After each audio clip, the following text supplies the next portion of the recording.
Okay, this is kind of cool. This is the back of our ROLAND SP555. Now, we've got our line out, which is right there. Now, that's our output to my system. Using a Pro Tools rig here, so I'm going to go red with red and white with white for left, and that'll be my output. Now for my in, I'm using a CD player to go in here. I guess a couple other sources as well, but for right now I'm going to plug my CD player up in here. And I've got another cable set up here. Let me put this in right. It's not hit the machine too much. I got a yellow one, not a white one, so I'll put this one, yellow one right here where that one goes. Make sure they're tight. Make sure they're firmly in, of course. You want to make sure they go all the way back. And these RCA inputs are connected properly. Now, if you want a MIDI in, like a MIDI keyboard or something, or use a MIDI device with it, I'll use some MIDI cables. Let me get my MIDI cables out. I got them right here. Now I have an input and an output. So I'm going to go in here, like that. I've got an output here. I'm going to send the output out, of course, obviously. That's my MIDI out. I'll go right there. Make sure the cables are firmly in, and make sure your machine's on. So I'm going to plug this right now. I'm not on whatsoever.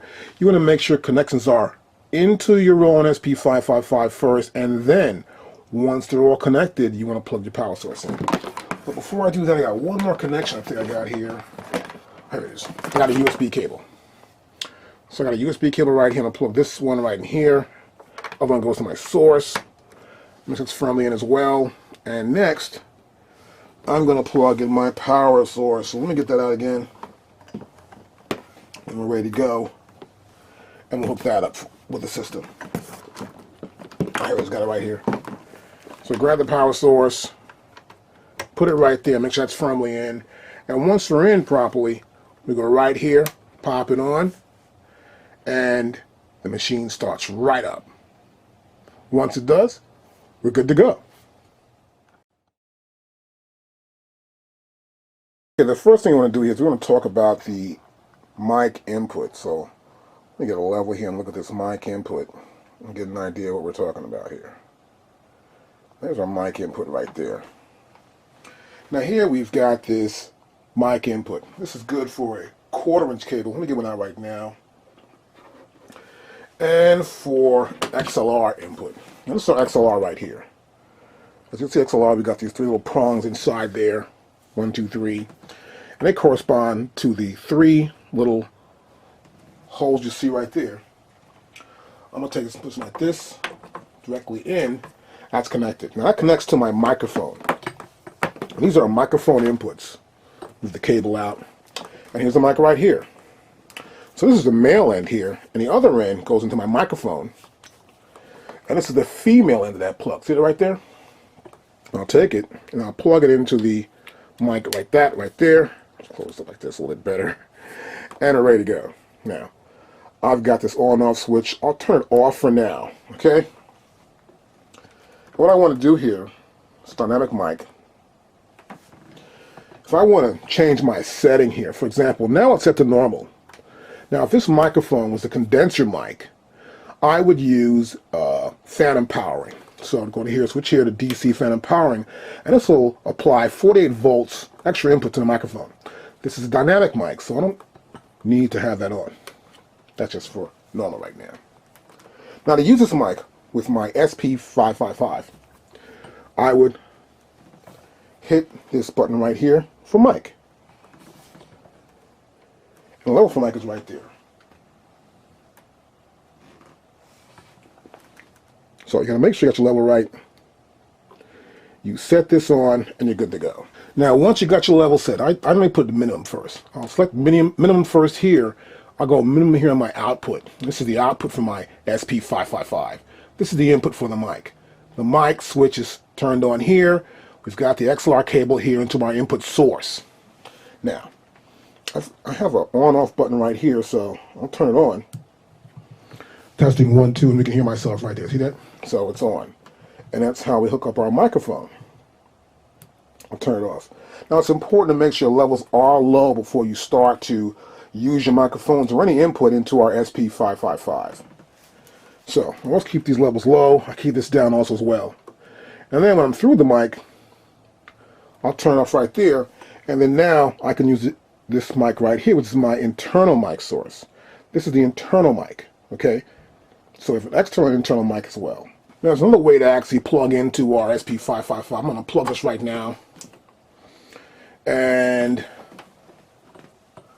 I'm going to disconnect my microphone from this cable. Now, this cable here, one end is female, the other end is male. They're XLR cables.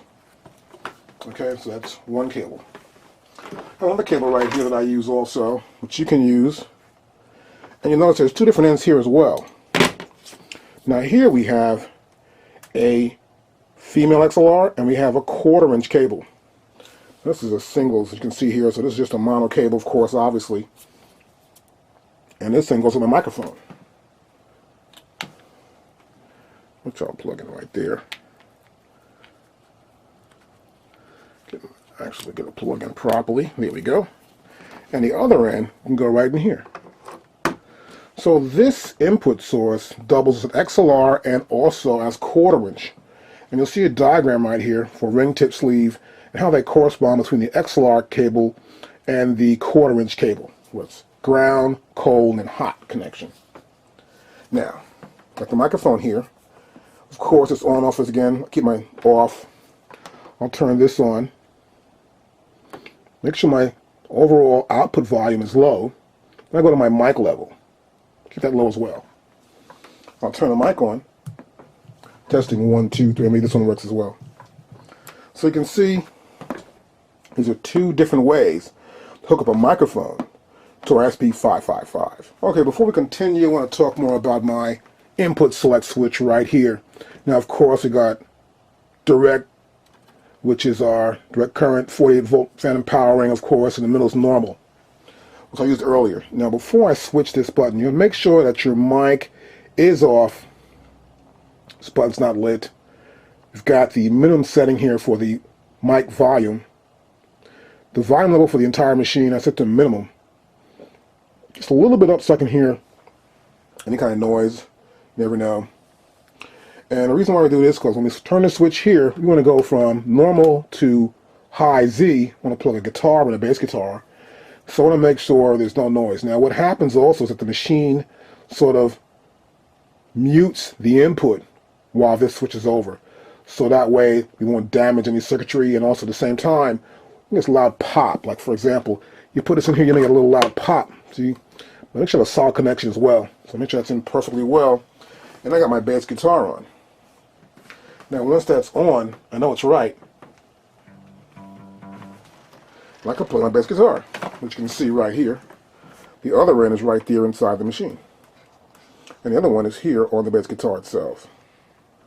And I can just play the bass guitar. I control the volume here.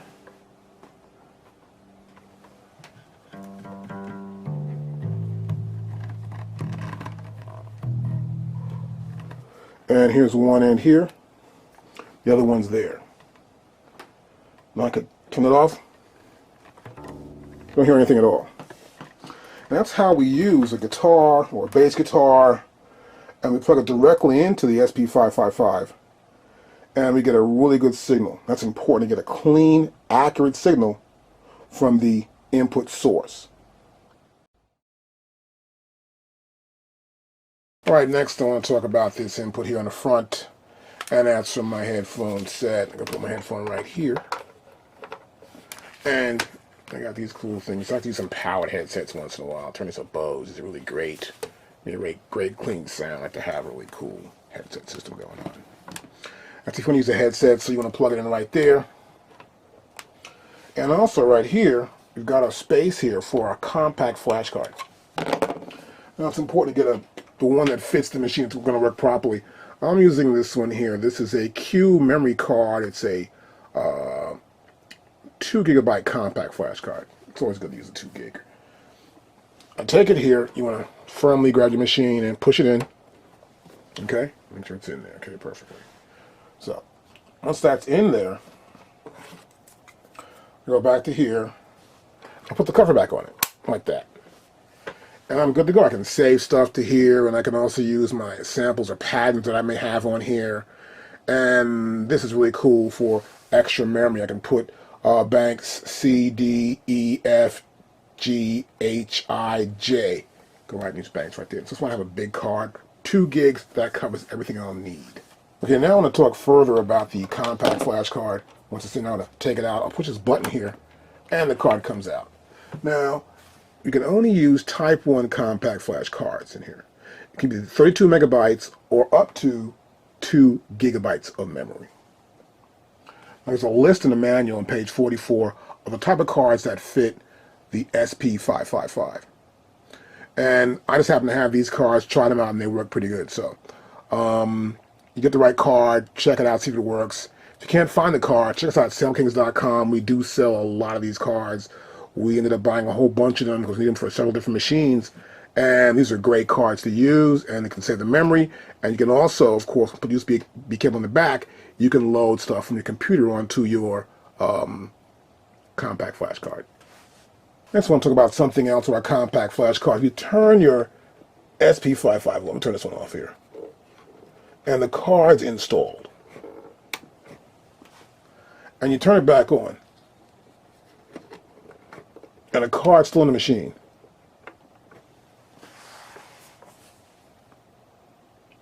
it'll try to start up, but it won't. Can't do anything at all, okay? So be aware that sometimes you won't be aware. Say, what's the problem? It won't start. You figure you broke the machine, you didn't break the machine.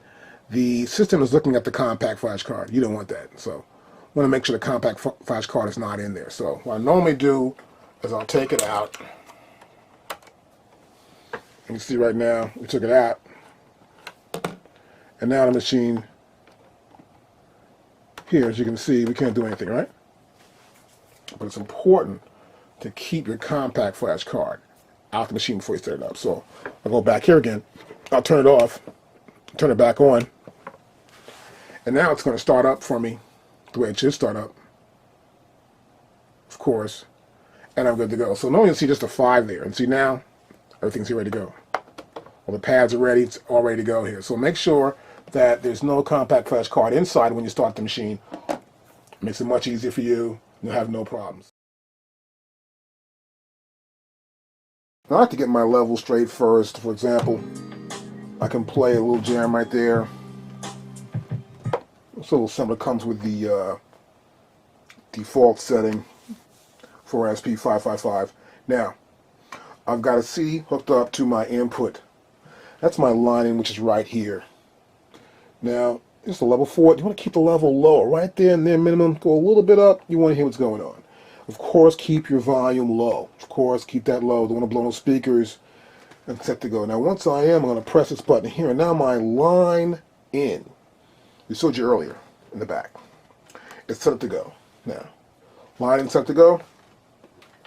What I want to do next is I'll turn on my CD player, and I'll press play. Get my level going on here.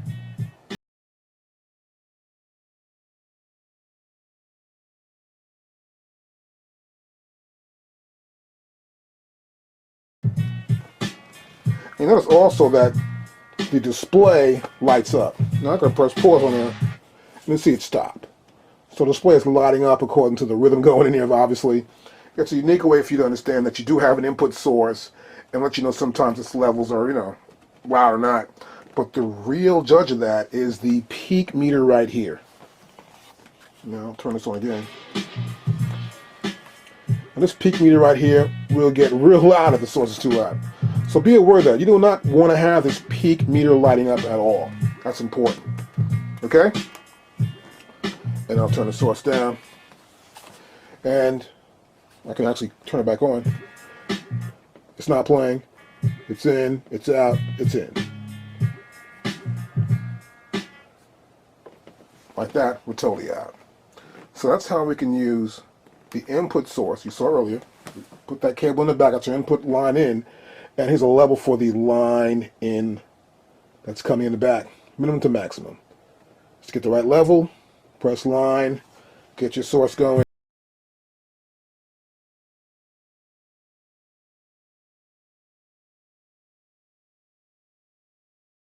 Start making a pattern. It's good to get your metronome the right pace that you want to have before you record a sequence, or just trying to get the right pace for that sequence.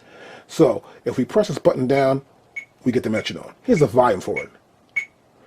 Now we also have a volume that's actually not assigned to here. We'll press this down, and we can control the volume right here with this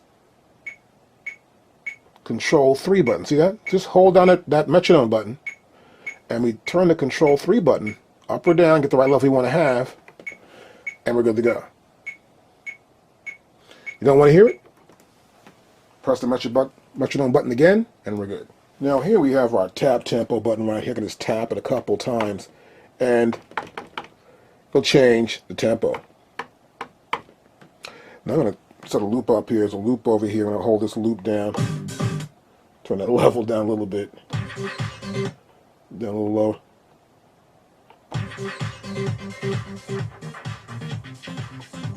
Now I'm going to press hold here. Loop's playing.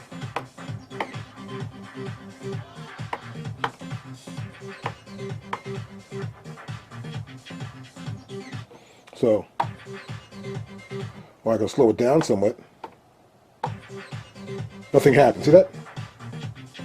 So you can't actually change the speed of a sample, but I can change the speed of a pattern.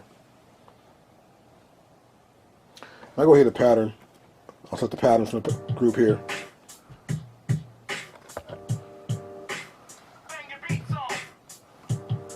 Get a new pattern.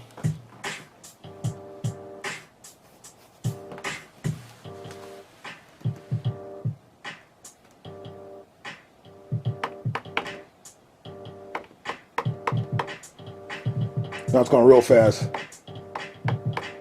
I can control this also right here with 2. I hold this down, and I'll turn control knob number 2, and I'm able to change the tempo of that pattern. Hit the pattern again, I stopped it. So this is our tap tempo button. Once you hit it right there, it gives us the current tempo of the pattern that we're on. Okay, next I want to talk about this area right here where we have our trigger for our D-beam. Now go right here. It's a D-beam, so I can control this.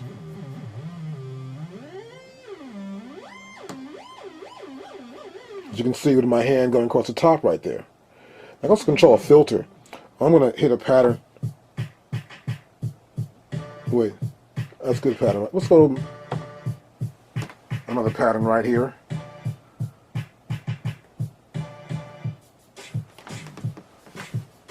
This pattern's right here. I can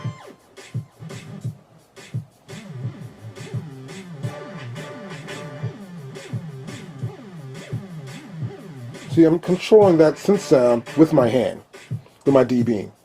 And I can go to here, of course, go to filter. I'm controlling the filter.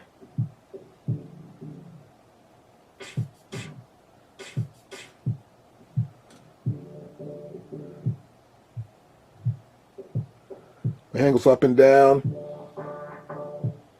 I can control the filter. Now, let me go back to here, turn that pattern off. Now, I'm going to leave patterns right now. I hit this pattern button, and now I have some sounds on the pads already. So I can go to here. I can press this trigger.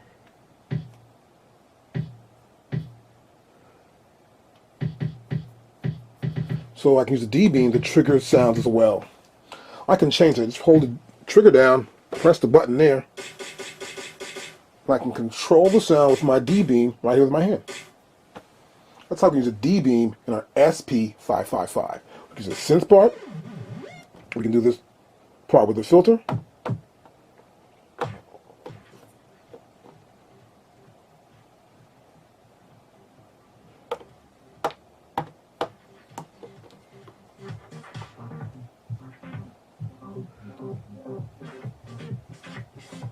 See, I control the filter that way with a sample. And of course, a sound. Okay. Okay, so this is how we start out with the machines. You can see right here, get a better view for you to see it. And we start like this. And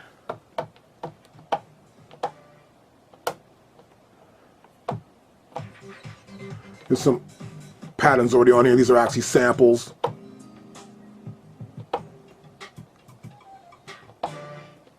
And a hit.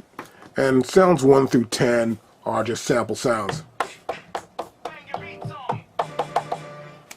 Okay, so there are also patterns. There are default patterns that come with the SP555. I'll press the pattern button. Now, when you have a pattern button depressed and it lights up, you can record patterns and you can play back patterns. So, as you can see here, it says PTN. That's pattern. Typical Roland. It's the same way on our SP404 or the 505.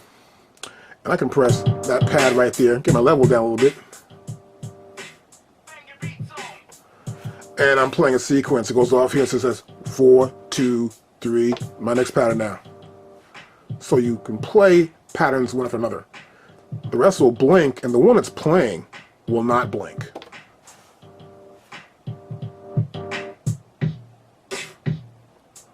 So you can switch from patterns. I can go here and say, and you'll see the countdown here. 4, 2, 3, 4, 1, 2, 3, 4, 2, 2, 3, 4, 3. Got my next pattern right there. So the next pattern will blink before it goes in.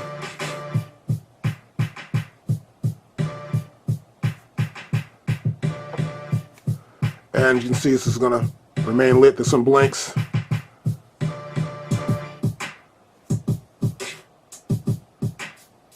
And to stop it, we just hit that pad. And they're all still blinking, so I have the ability to, I can say, well, I want to play this one now. Or I can stop that pattern. And that's how the pattern select button works when you want to select specific patterns that you want to play back. Now, the next area, also have this button right here. And this is our length button. And this specifies and controls the length of our particular pattern or sequence. Next, I have a quantize button. Now, this gives the auto timing correction to that particular sequence. It quantizes it. It means it sets it up so that we're playing in quarter notes, eighth notes, and 16th notes. And we can set up so that when we do hit a pad, and we're playing a sound in the pad, for example, that we'll be playing in time to that beat according to the quantized value. Alright, next here I want to talk about our effects section here. As you can see, we have these 3 buttons, and these buttons control various parameters for each effect, depending on the effect we're going to use, of course. And each of these buttons controls that particular parameter of that effect. Now, they're also used for our sampling as well. Now, when we're in sample mode, we've already sampled something. This first button will get our start of the sample, and we'll get the timing of the sample. The timing of the sample will be. The second button will get the end of the sample and the BPM of the sample. And the third button will give us a level. And you can see this right here below each button. Now, this is the cutoff, the resonance, and the filter. See? That's in terms of effects. Below that, the start time, the end, and BPM, and the level is for sampling. So, these buttons have 2 functions. One in effect and one also in sampling. And you also notice throughout the machine, when I hit tempo, I have the opportunity to change the speed of that tempo by hitting a button, which is actually button number 2. So I can press tempo. Button number 2, I can change the BPMs. I can also work with the patterns. So specific functions are for these buttons also in pattern sequence, with our tempo, and you'll see this throughout the machine, of course. Just look on top of your machine, you'll notice this. And we'll talk further about this as we go along in our lessons. Now here we have our effects buttons right below, these control buttons for the effects and samples. Now here, I can assign and pick out specific effects that I want to use. But I can't use more than one at a time. What I can do is I can assign effects to specific pads. For example, I go over here and I can assign this pad to that pad, or these pads there, take that pad off, or assign different pads. I'll put back so you can see that a little bit more. So here, for example, I can go to effect, and I can say I want to assign effect there, here, here, and this pad here. And I've assigned that particular effect to those pads. Or I can go back, press effect again, and I can unassign by tapping the pads again, and those effects are no longer assigned to those pads. They're only assigned to this pad here. I'm going to go here to voice, trans. I go to here, I want to assign to that pad right there, not that pad. And that's assigned there. And I press back to here, hold it down. See that? Here, hold it down. So it's important that when you are going to do this, be aware of what you're doing, and you'll be able to assign these effects to specific pads. Now we've got our samples here set up on our SP555. And you can also add effects to any one of our samples, whether it's a loop. I'll put on fixed velocity so we'll hear it a little louder. Now see, fixed velocity is low here, so I'm going to turn it up.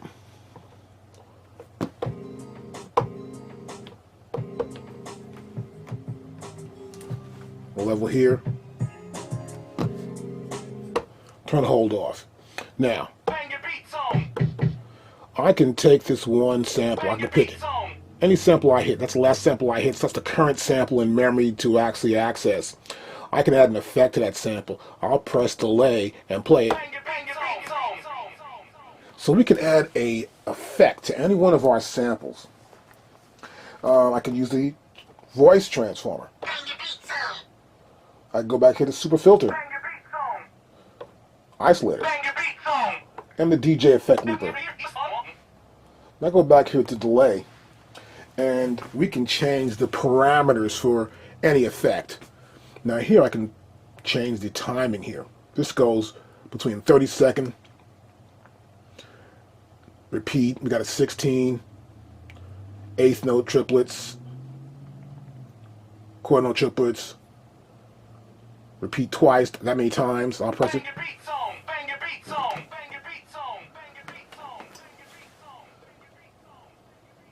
I can change it again. As I turn this, I'm affecting that parameter within the delay. Now here, we have the feedback, which is many times repeats. So this way, I get less repeats, fewer repeats. Turn this way, look like this. And this is the balance between the two. I can go to midway and go back to here all the way to the minimal. And you barely hear it, it's in the background. So the repeat is happening later. The original sound you hear first, the repeat is further in the background, so we have more of the original sound than we have of the affected sound. And I'll go up to here, where I have it to almost 3/4 here.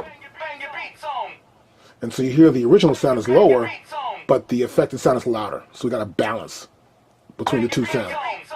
And they're almost the same. So these three control knobs, 1, 2, and 3, can control parameters of the particular effect. So I can select another sound if I want to, and add a delay to it. More effect.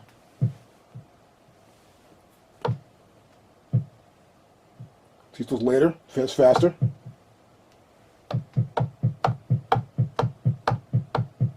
That's an effect on a kick drum. So we can add an effect to any one of our samples in memory. Got a mic here, grab the mic, there's my mic right there, talking into it right now. I'm going to apply effect to the mic, but first I want to show you that peak level meter again. You see here, I'm talking too loud, and it's peaking out, and you see this light here, it's going, hey, it's red, red, red. This goes red, and this goes red. So there's like two indicators that, look, you're too loud, lower the voice, shut up, or lower it. So I'll bring it down some, a little more, maybe here and there.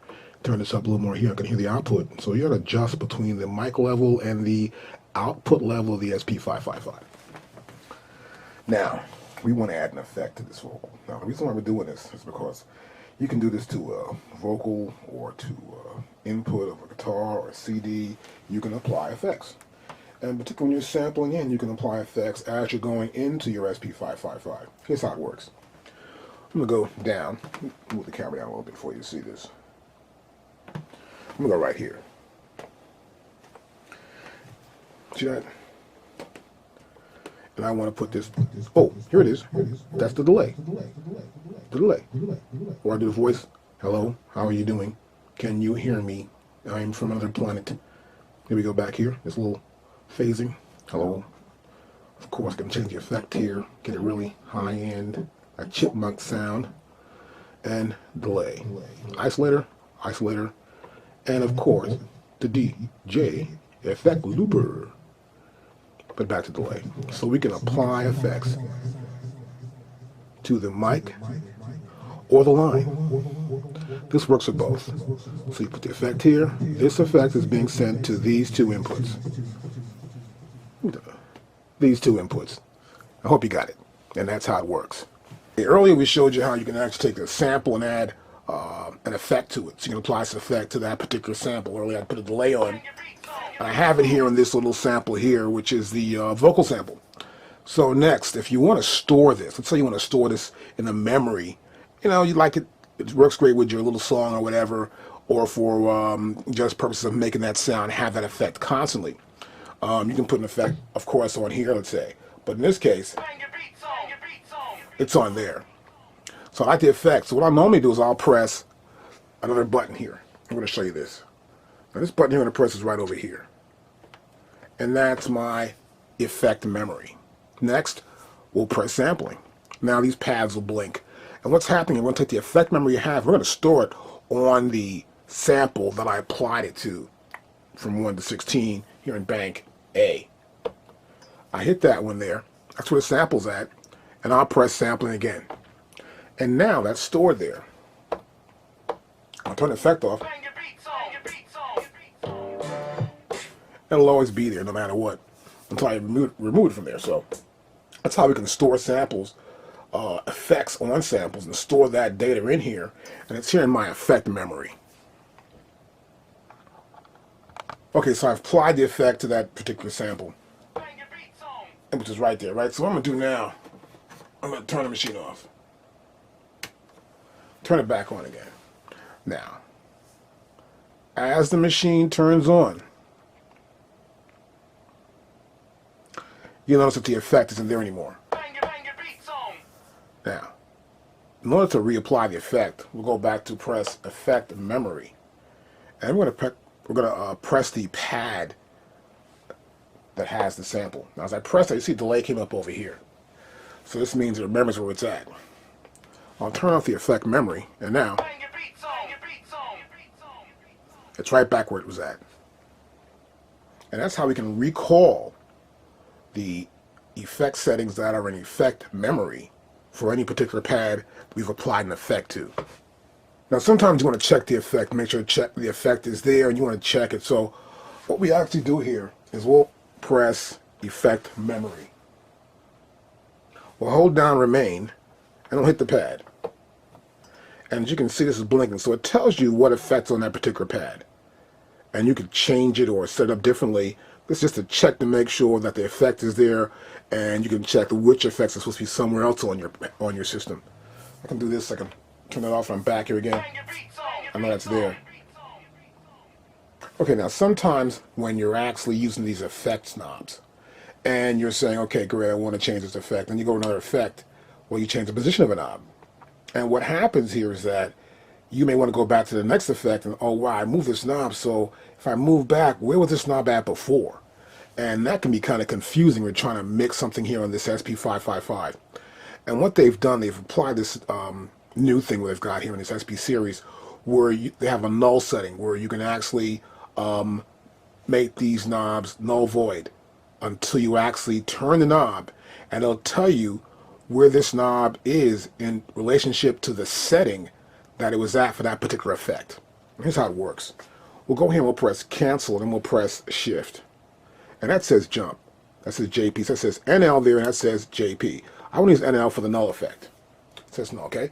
So I go back here and go to this effect here, and I may turn this knob. I'll turn this knob. Turn this knob, you see that? And this says here that my knob is lower than the effect it's at. I need to turn this knob up more. As I do, right there is where it's at, see? And I got the effect. So what happened was that it was lower, I turned it, and it went to the position it should be at for that particular effect. That's a very cool feature. That way, when you switch between effects, your knobs will not interfere with what the original setting is. It makes it much easier for you to go back and forth to effects and say, okay, wait a minute, where was this at before? You go back to say, where was this at? And you turn the knob. Oh, this is higher than the original setting. So you bring it back down, and there's the setting it should be at, see? So the null feature is really good, and it helps you to get a much more accurate look at your effects, so you won't have a problem going back and forth between effects and sort of messing up with this knob, see that knob is in, you forget where it's at. Well, the machine remembers, and this helps you to keep it accurate. You know, sometimes I'm making a beat up, I want to have the same effect on the entire beat. You may want to have this bassed out drum sound or something, so you may want to go to, let's say, super filter, you'll press effect, and here I can apply this effect to all these sounds.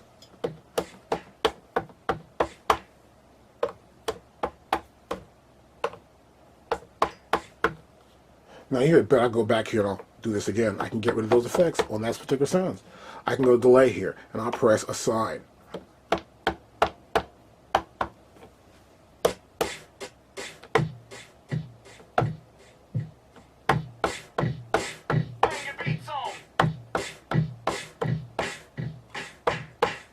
And those effects are already applied to it. I can go to here and say, okay, wait, let's put it there too. And so the effects can be applied, one effect that is, can be applied to more than one pad at a time. Okay, now sometimes when using these effects, and you've got these samples, now sometimes the effect is actually set up to the BPM of the sample. That means how long the sample is, and it may have its own BPM. That means, say, the sample could be 120. But the tempo of the sequence you're making could be 100. So in order to compensate for that, what we do is we normally press down the effect right here. And we press pattern select. And what this does, it's just that any sample you hit is going to be timed to that pattern's BPM.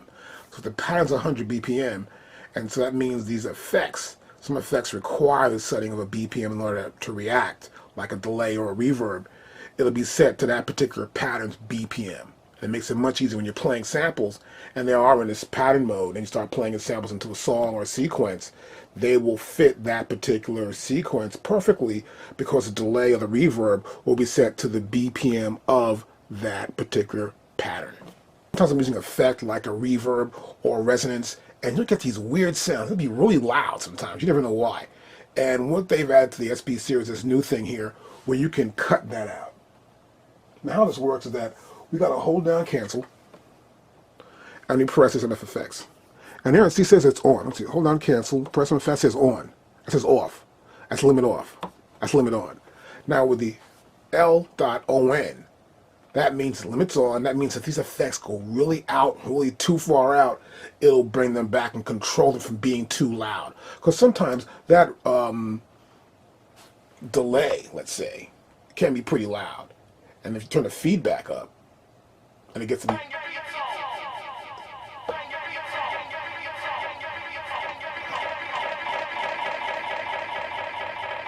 That's holding it back.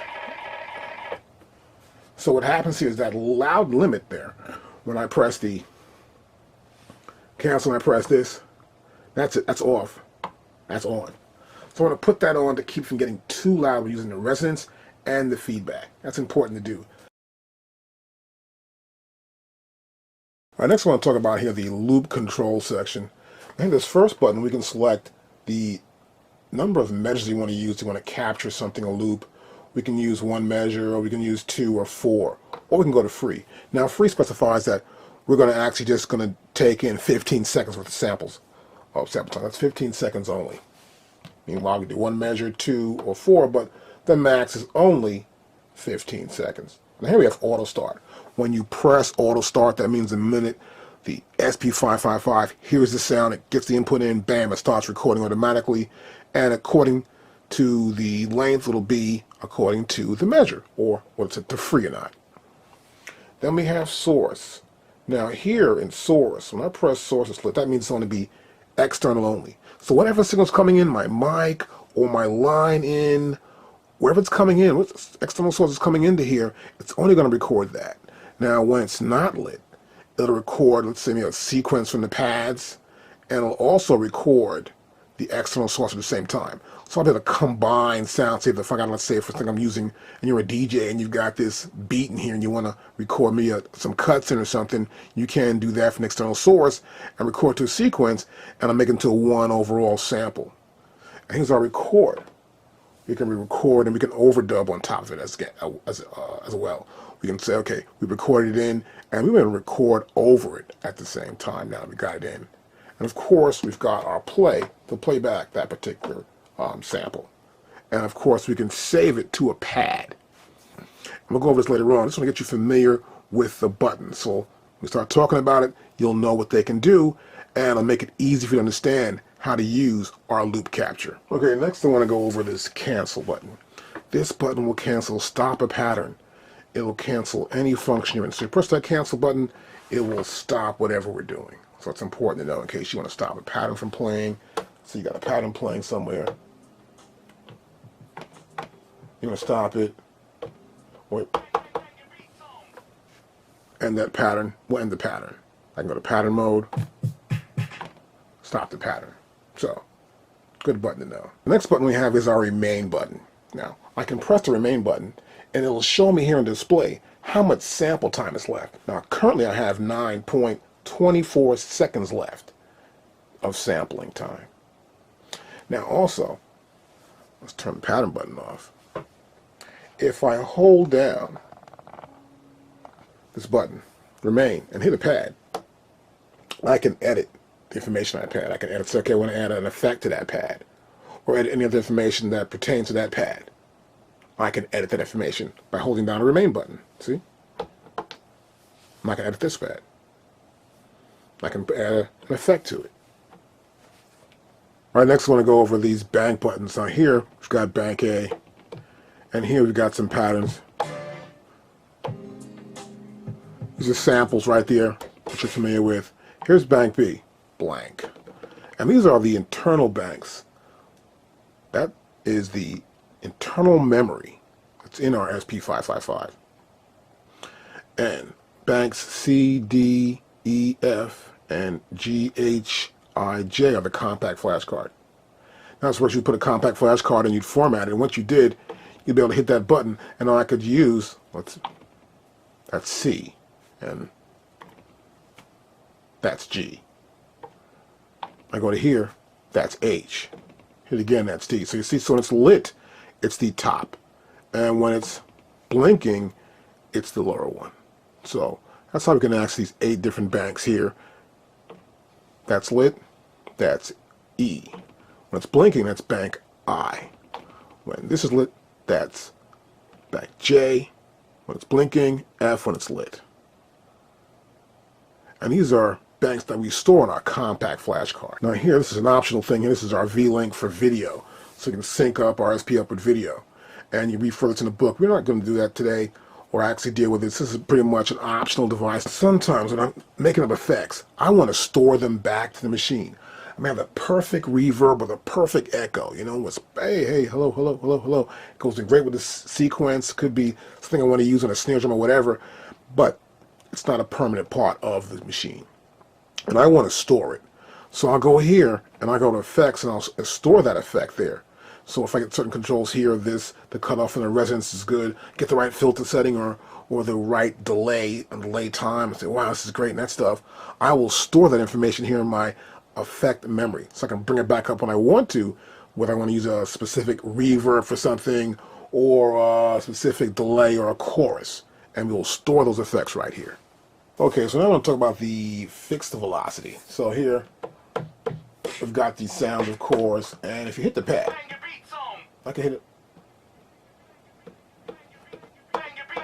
It's loud and soft. I can make it real loud or softer. So it depends on how hard I hit the pad. That's a velocity. Hit the pad really hard, I'm going to get a really great sound.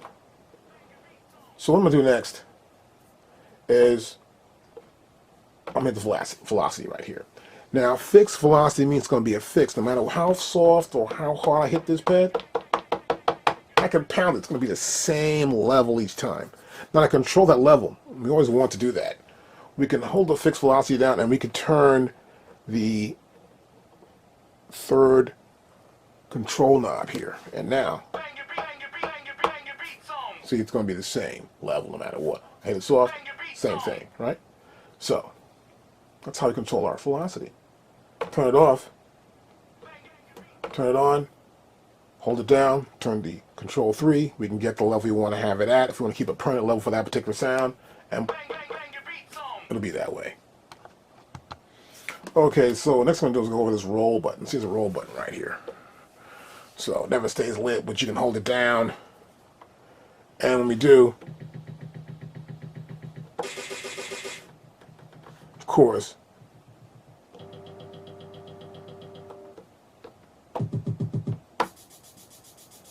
so it rolls according to the quantized value set in our SP505. Now, the next button down is this hold button. And this button will hold that particular sample. Let's say, for example, I've got this. I'll press the hold button, and now it'll stay lit. And you can see it's telling me, well, this is lit. It's lit because this pattern's playing. I can play other pads at the same time, but that pad will continue to play.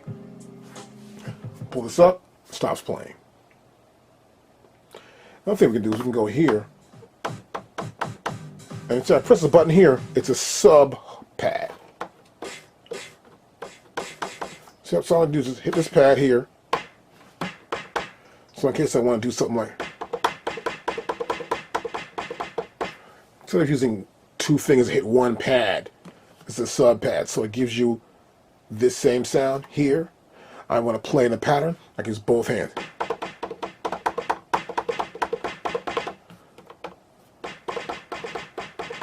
Put my fixed velocity on, and every time I hit the pad, it'll be the same velocity, but I'll have the use of both fingers at the same time, so I can play that part faster and be more accurate when I actually record that into the pattern. And that's how we use our sub pad. Okay, so right here, we've got our sample buttons. We've got this sampling, resample, the start, and the level. We got the timing, the BPM. We got the lo-fi. We got stereo. We've got our gate, loop, and reverse. Now the first button here is our sample button. Now this is used to start sampling, or to stop it. You press it again to stop it, or to start recording a pattern. Press cancel right there, and I'm out of it. See that? Now the next button is resample. Now when I'm going to resample, I can take a particular sample over here and resample it again by adding an effect to it. It gives it a different sound. That's resampling the sample. So we sample it again and add some sort of layer of that effect on top of the sample. And to exit, I can just press cancel. My next button here, which is my start, end, and level. So I can use this to edit my sample. I can edit the start point. Well, I want to start here, no. Or the end point, I want to end there. Or the volume. So I can use this button to edit the samples, start, end point, and its volume.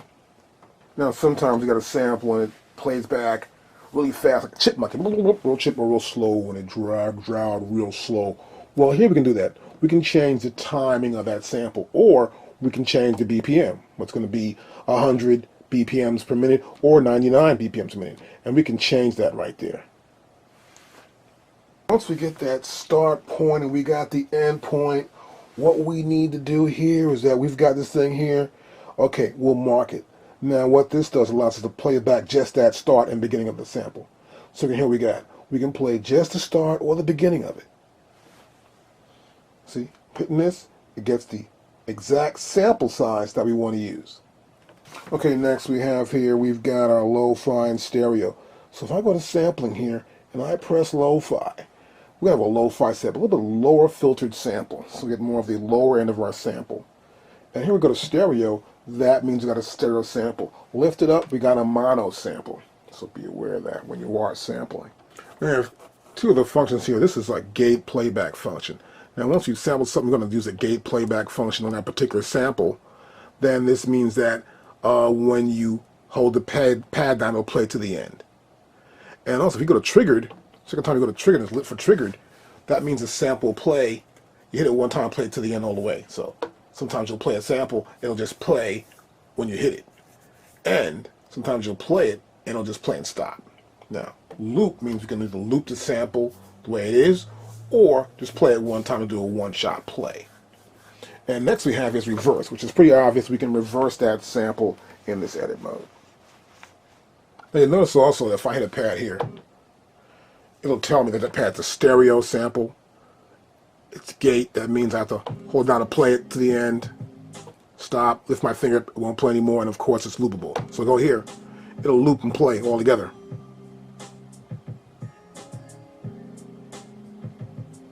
So I got the idea, right? It's pretty cool. Now if I had another pad right here, bang the beats on, you'll see that nothing happens here. That's a mono sample. I know it's not looped. That's not a gate function. I hit it one time, it plays to the direct end. From the beginning, all the way to the end of the sample. So I hit it, it plays it. But I hit the loop here, and you'll notice anything that's a loop, and it'll give me the parameters stereo, gate, and of course, loop. The polyphony, that means how many different sounds will play at the same time. And on the SP555, we can play up to 12 different sounds back. You can say 12 different samples can be played back all together at one time. That's if they're all set to mono. But in stereo, you can only play 6 samples back. So for example, this sample's a stereo one, this one's a stereo one. That's one that's just a regular sample. So I can play back, that's 4, and this would be 5, 6, 7, 8, 9, 10, 11, 12. I can play here to here back. I add one more sample, I can't play it back. So I'm going to play 12 samples at any one point in time. And a stereo sample counts as 2. Now sometimes we want to adjust the pad sensitivity. So before we start, it's good to adjust the pad sensitivity and get an idea what you want to do. So this means that when I hit that pad, you know, you may be heavy-handed, you're just slapping this machine. Be careful of that. But or you may have a lighter touch. And we want to adjust our pad sensitivity to how we're going to use our SP555. Now how this works, I want to go to cancel. I'll hold it down and I'll press fixed velocity. And now I can set my sensitivity level. And we'll see it right here. We'll zoom in a little bit more and you'll see it right there in the display right there. And we'll see it right here. Now I'm just going to turn the control knob right here. That's high, medium, and loud. So L is for loud. And this is supposed to be an M, but that looks like an M, but it's supposed to be an M. That's for medium sensitivity. Now loud volume will produce, if you strike the pad softly, it'll produce a loud volume either way. So this will give me, I'll strike the pad to give me a loud volume. This is medium sensitivity.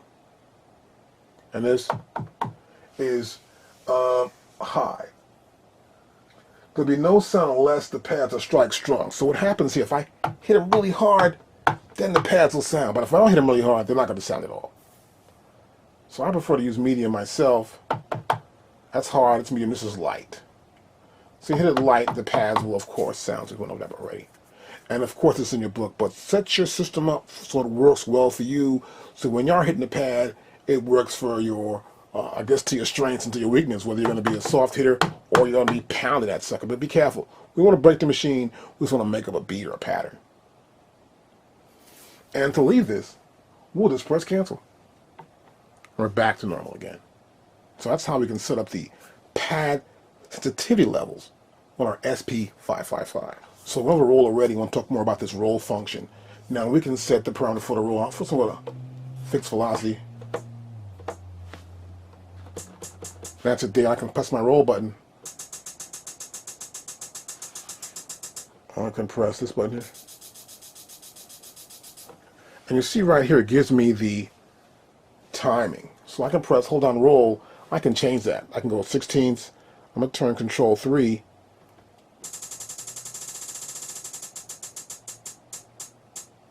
And there's quarter notes. 1, 2, 3, 4. Quarter note triplets. Eighth note. eighth note triplets, 16 note triplets, 30-second notes, and 30-second note triplets. So hold this down. I'm going to go back to the original, which is 16, my default setting. So that way, when I'm pressing this down, I hit a pad. See? And we got this. And it's playing along according to the quantized value set by pressing the roll button down and I'm pressing control knob number 3. Okay, now before we get into sampling, I want to talk more about sampling with our SP555. Now, when sampling, you can get a maximum of 32 samples. We can have bank A and bank B filled, 32 samples. Now, if we do this at the regular sample rate, which is the standard, then we're going to get approximately 11 seconds. But if we use lo-fi, while we're sampling, we'll get 22 seconds. The reason why this is because lo-fi will give you samples that are lower in quality, like the old digital samplers, but it'll give you more of that bassy sound. So for example, when you're sampling, you're going to be sampling something with standard, it's going to get all these frequencies from the bottom, the mid to the high. But when you're doing lo-fi, it gets maybe just the low end of the sampling range. I like to use lo-fi for bass drums, deep 808 bass drums. I want to get a bassy sound out of a record I got, and I want more bass in that record, I'll use lo-fi. Or lo-fi on a vocal to get some sort of weird effect with that. So use lo-fi in terms of adding an effect to that particular sample. And when you do, realize that you will increase your sample time as well. And when you sample with a compact flash card, I've got one in here right now. Let me go to this compact flash card. Once you format it, you have the ability to sample it. I'll go right here and pop this out. Now this is a 2 gigger, as I told you earlier. Now this one I can save 386 minutes worth of a sample time. That's at standard. And at lo-fi, it'd be 776. Now you can get a 128. That'll give you 24 minutes standard and 48 minutes lo-fi. So you can see it just doubles. So that means 48 would give you 96 lo-fi. And then 96 standard would give you 139 lo-fi. So this doubles. So that's when you're actually sampling and you're going to use, let's say, bank C, D, E, F, G, H, I, J. But the machine can only store 128 samples. So that means you have to save them to the disk and bring them up as needed. Some more about these compact flash cards and what's going on here. Now, you can check the remaining memory. Let's say, for example, I'm here in the CG, the CGDH, these buttons right here, which are used for a card memory. I'll press remain. It says that's 761. Now, the book will tell you that it's supposed to be 772 if you got 2 gigabytes. But once you actually format the card, you have less than that. So this card's formatted, but there are no samples on the card. So remember, that's what I actually have there on the card. And if I go lo-fi, that'll be approximately about 1,500 minutes. So be aware of that. So when you do sample, it's different. Now here, with check memory, I can go back here to A or B. Here's A, and I'll check the remaining memory. I have 9.24 seconds left of sampling time. Actually, excuse me, that's 24 minutes of sample time. That's 9 minutes and 24 seconds of sample time that we actually have left on our SP555. So actually, you're going to have 11 minutes standard and 22 minutes if you do all lo-fi. So be aware of that. So remember, you hit remain, hit your bank, and you get the remaining amount of sample time you have left. Now we're going to get ready to sample. Now we're going to do it before we sample here. We're going to get ready for it. And the first thing to do, we're going to make sure that this pattern button is not on, okay? This pattern button should be off. We're going to go here and we're going to turn that bad boy off. Okay, that's off. Now, what I want to do to sample, I'm going to press sampling. Watch that. That's sampling, right? Now, I'm going to find a bank. I'm going to get this bank right here. Okay, here. Now, you see here an A. Let's go back to A. Let's B. A. Well, let's go out of sample. Let's cancel. Sample. Let's cancel again. Let's go to A. Let's press sample. See, I can't sample here because they're all filled. I can sample. I have to delete the sample that's there. But it's all filled. So what I'm going to do here is that I'm going to go to B. And now it shows me you have all these paths. We have 1 through 16 paths to sample on. I need to select one pad. So I can select lo-fi if I want to.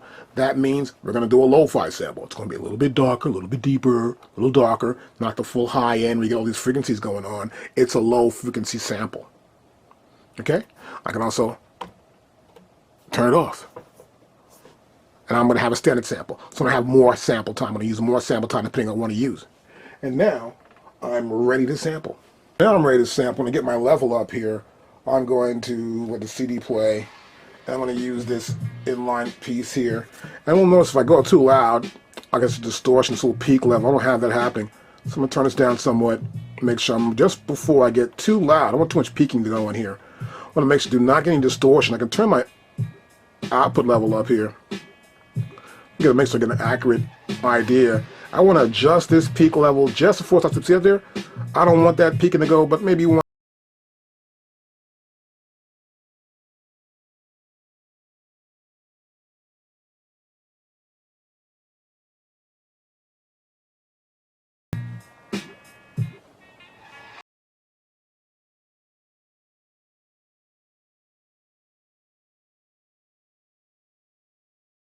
by pressing sampling. I go to here.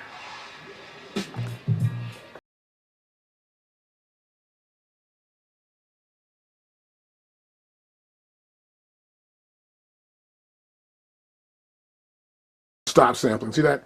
Now once I've stopped, you can hear it stopped sampling. And what happened here now, we've got the sample recorded into the SP505.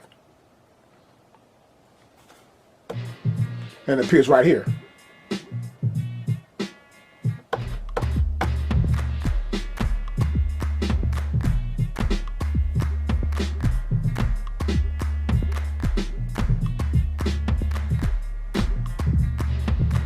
And you see it's looping, but it's looping off because we haven't actually truncated, meaning we haven't cut the beginning we don't want off, or get the end we don't want off. But you'll see here that when I sampled in stereo, the gate came up and so did our loop. So we got a sample. Sometimes I want to do auto sampling. Now the reason why you want to do auto samples is you may have a CD or a record you're playing and you want to get the very beginning. And you don't know what's going to come up. You can't really auto sample and you don't want no space in the beginning. You may not want to, waste sample time. Who wants to? So what we generally do is that we will press cancel. Then press sampling. See, here's coming in now. See that? CD's still playing right there. Pause that right there. And now this is set to 0. Now that means that it's really not auto sampling yet. That's just 0. So I need to turn my control knob 3. See, once I turn this knob, I can set my auto sampling to the parameter I want to have it set to. So I want to set it maybe to about 3 or so here. So immediately when it hears the input, or whatever I choose to record in, it will start to sample. I want to explain to someone, when it says 0, that's not auto sampling. That means it doesn't matter what level comes in, you got to trigger it to sample. But the further up I move, that means the louder the sample is, it'll trigger it. Bam, okay, bam, we're sampling. We got it. Once you sample it again, we're good to go. So what happens here is that when the sound comes into the SP555, it triggers this auto sampling to happen when this level is set to a particular height, we'll say. So if it says 4, I can go up to 10, up to 9 there, see? So I'm going to go here maybe about 5 or 4, and then I'll press sampling again. And now it's ready to sample. So I got my level set. I want to sample. I'm going to press sampling again. I'm going to pick the pad I want to sample on. That's the one there. And we're about ready to go. Get my sample ready to go.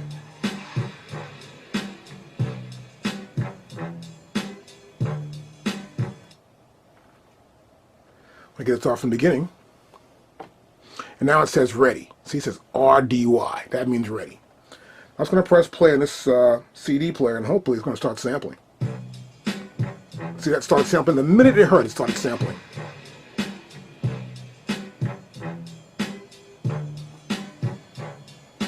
And I stopped it. I'll stop my CD player. And now I'll play it back.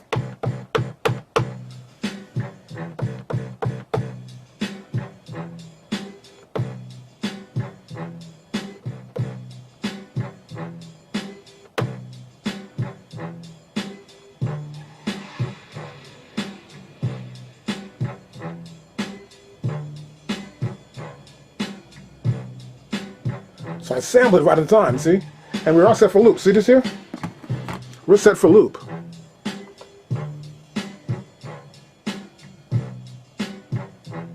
So sometimes you can hit that button, and if it's going to be at the top of that song and you get the right part in the beginning, you can just sample it, know where to punch out at. So, okay, wow, hit it right there. That's where I want to stop it at. And you grab the sample, and you got it looped already. I have loop set, I also have gate set, and of course a stereo sample. Now I want to explain a little more about sampling, BPM sampling. Now BPM sampling is a little bit tricky. And I suggest you do this if you're actually with BPM what you're sampling. I'd say you got a loop or something, and you know what BPM that loop's at. You'll press, of course, press sampling. And then we're going to press the time BPM, which is right here. Now we do that. We can now turn the control knob number 2 and set our BPM. We'll say, well, this sample's going to be at maybe 100 or whatever. But you need to know the BPM that you're sampling that specific sound at. So this is our standby mode, obviously. We already have our first 2 samples here, 1 and 2. We're in bank B, and we can sample here in 3. And we're going to sample some, let's say we might know the BPM of that sample. We'll put it in here, and we'll see if we can get the sample to match the BPM. Now, this is kind of tricky. So you need to actually know the BPM. And once you actually sample something, you press stop, it's going to say, okay, this samples a specific BPM. So let's do that. What I like to do too, I'll press that BPM, and I'll try to get a timer BPM. And sometimes I'll actually listen to the sample and sort of tap it out using tap tempo. So I'll play the sample. I'll rewind a little bit back to where the sample starts from. Press play. Get a good level for it. I'm going to tap tempo.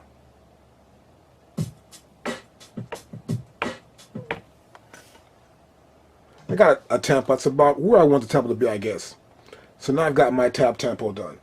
And next thing I want to do, I've got the tempo I believe the sample's at. And if you want, you can always test it again, play it back again, make sure you hit this in time with the sample so you know where you are, and then we're just going to sample it. Okay, so I got the BPM I think it's going to be at. I'm not too sure yet, so I'm going to press play. Rewind it back to where I think it's going to come in at. I'm hoping I'm right here. Press play. And wait for the beat to come up. Then I'll press sample. But first I want to get the sample pad. I'm going to use that pad right there. And now we're armed and ready to sample.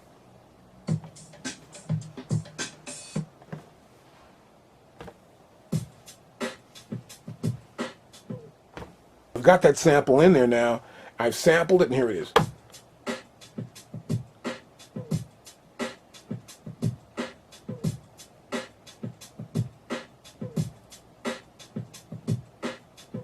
So it's sort of like, ooh, weird that sample is, but that's about the right tempo. So we can actually also sample using the tap tempo. It's a great way if you get it right.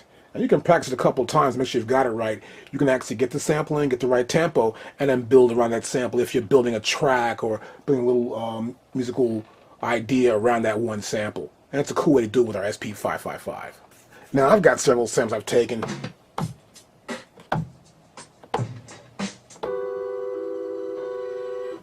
And I may want to get rid of a few samples. And to do that, I got this sound press delete. Now they're all blinking here. I can pick the ones I want to delete. I can, of course, cancel that and say, wait a minute, listen again. I want to get rid of that.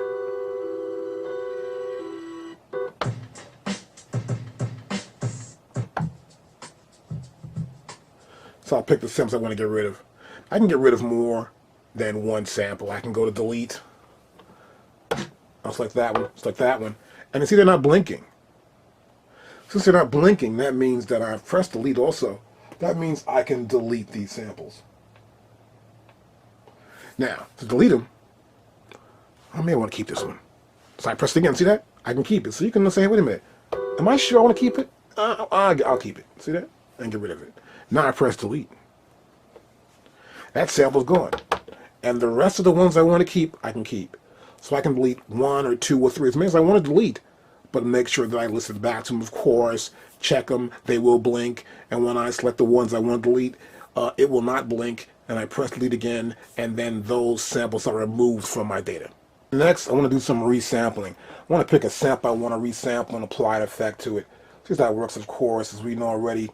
I got a sample here, and I want to apply an effect to that sample. This is the sample, it's the effect I want to apply to it.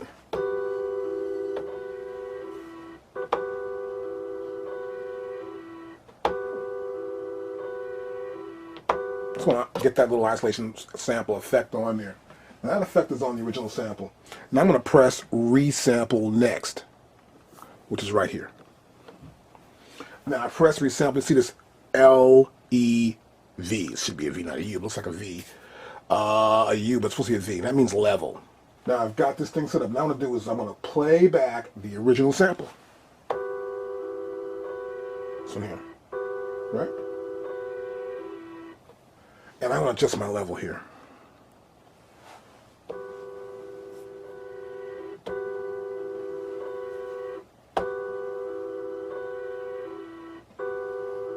I'm going to adjust it so the level doesn't go red. It makes you just enough level going in there. Now I'm going to press sampling. Now pressing sampling so that the button is blinking and the bank buttons in the pads to which the resampling is possible will start blinking. That means I can actually put this sample on a new pad. I'm going to resample it, obviously, right? Next one, I'm going to press the pad. I want to use this one right here, I think. That's the pad I want to resample to. Next, we've got our pad selected. I can press lo-fi. That means I'm a lo-fi sample, or I can press the standard. Or I might just want to have it a mono sample, or I want to keep it stereo here. So that means I want this resample to be stereoed onto this new pad. So I'm taking the original and putting it on the new pad. Okay? I'm going to press sampling.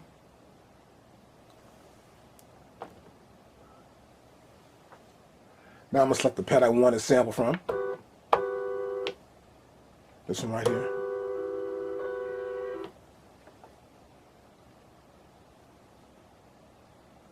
Then I'm going to press sample.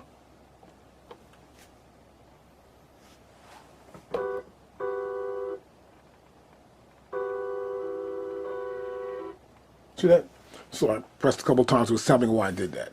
So you got an idea of how the sampling works. Now if I don't like it, I can go back here. I'll press delete, pick the one I want to delete, press it again. I deleted it. So that effect is still there. So I can always press resample, get my level straight.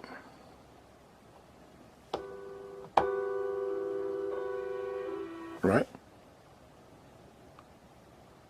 Then press sample, pick my destination, put sampling,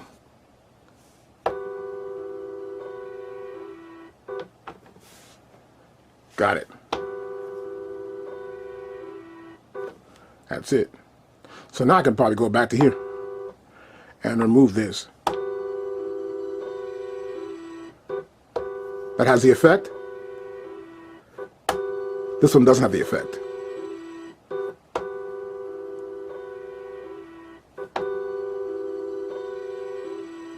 And that's how we can reset. Okay, next we're going to do some loop capture.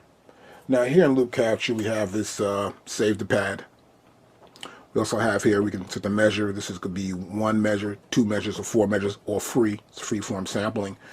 And then here we have auto start. You can press auto start, automatically start them as the sample comes on. We have select the source. So here when it's lit, we're getting the external only. When it's not lit, we get the external, and you might have a beat in the pad you want to run in sync. You may have a beat going on at the same time. You know, DJ cutting it in on a beat. You can do that as well. And we have record here or overdub. And then we have play, as you can see right there, right? It's kind of cool. And so you see it's playing, you see that go by, and you can press play again, and then we stop it. Now before I get started, I want to get my loop source ready to go here. So I'm going to look for the sample I want to use. I'm going to press this button right. Let me move up a little bit. We'll see this. Let me just pan out a little bit more So we'll see what's going on here. There we go. And right here, I'll press the line in. And you'll see this light's blinking a little bit now and then. That's good. You don't mind it blinking now and then. That's pretty good to blink now and again. Not too much, you know?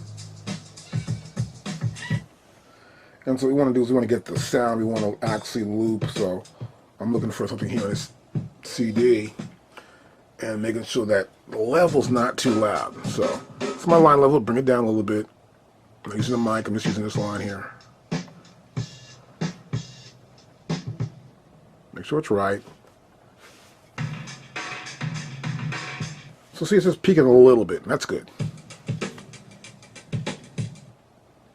So next, I'll bring this down a little bit here now. We know we've got our line source set up. And so next what I want to do here, I'm going to zoom in a little bit more. Right there is good. Now, and I'll press play and scan backwards. Back at the top. Okay, we're paused. Good. So now I've got my source ready to go. I'm going to do freeform. I'm going to see if I can go to the measure. Now, I already got a sample took already in here already. Now, to get rid of a sample you've already taken, let's go back here. You'll press the effect assign. Then we'll press record, and that sample's gone. Okay? That's really quick for loop capture. It's a quicker way to get around if you want to do this quick loop capture thing going on. So here that's freeform. And so what I'm going to do next is I'm going to sample something and I'll press play.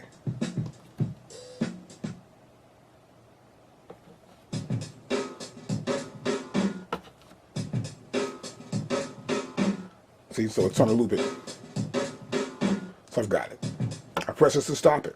That's pretty simple. That's how you can freeform record using loop capture with our SP555. Another way to actually erase a sample here in loop capture is to press delete.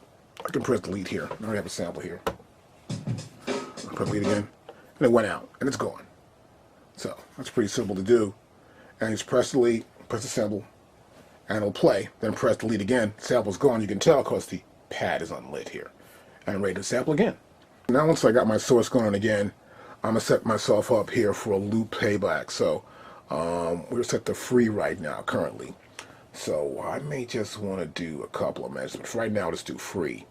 And I got my source lined up. I'm just going to play it back now. Make sure my level's good.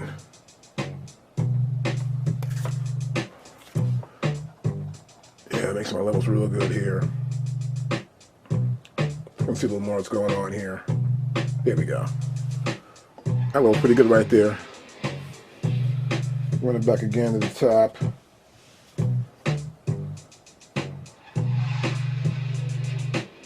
So when I'm ready to record, I think I'm about ready here. Level's good. If I want, I can actually add an effect. Let me see something.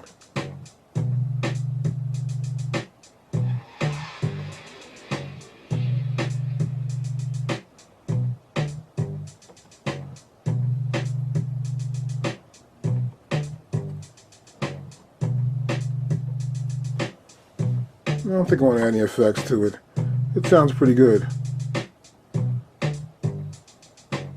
Got my source, of course. I'm going to go straight in. And now, I'll start recording.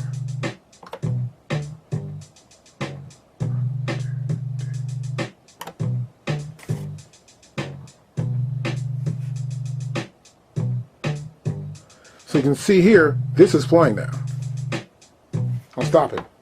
See that? I sampled it. You couldn't even tell I actually sampled it and it fit in perfectly. So you got to know when to hit it, when not to hit it. I'll play it again. Now it's going to play back.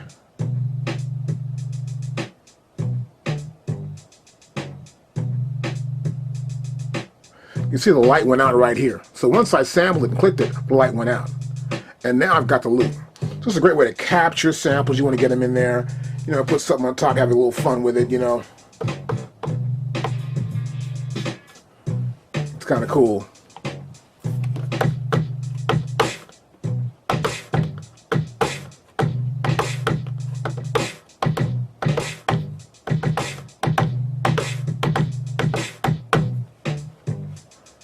Stop there, and I'm good. And that's how we can loop record, actually loop capture it. Bam, we're good to go. You can do this really quickly. It's pretty efficient. Just make sure you know where to come in at and where to come out at. Now, once I've got my sample and you got it going on right there, and you're not too sure, you say, what am I going to do here?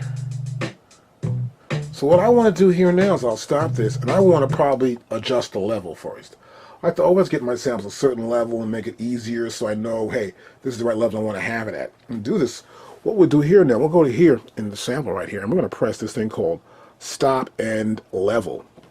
And once we do that, this knob here will adjust the overall volume. See this?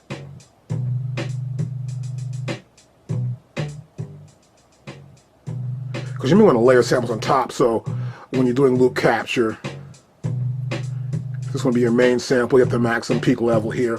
I like that level. Once I get that, I press this stop and level button, and it's there. Turn this off. So I can do that again. I can press there, turn this button down, turn this off.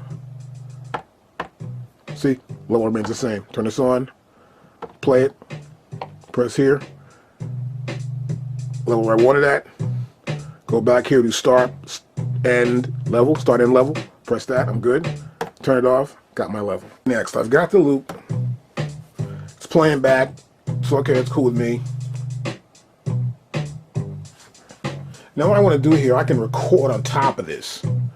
You know, layer some other parts on top of some recording the loop capture thing here. So I got some more sounds I took earlier, some samples from Bank B. I got a fixed level, so I can go to here.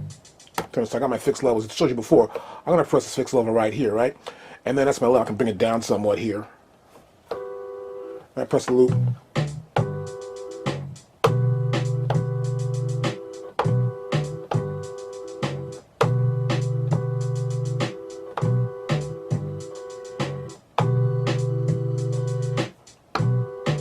I want to just do it instead, so I like that one a little better.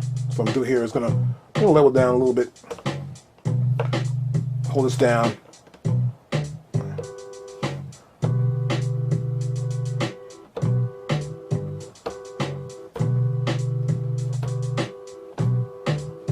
Just like that, right? So when I go back to here, I can press record.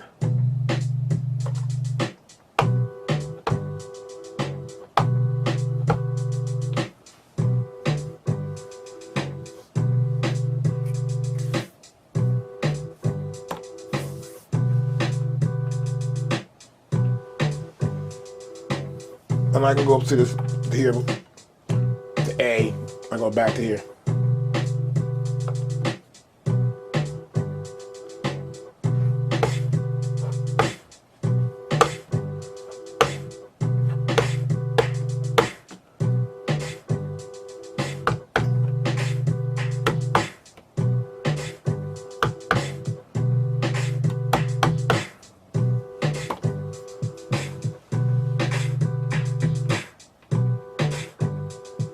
So I've layered more sounds on top of this one sample loop. I'll press stop and stopped it. But now as you can see, we just did, we've added more samples to it. So I can loop capture. A little bit wacky, but the whole purpose here is to get you an idea that you can actually layer on top of loop capture.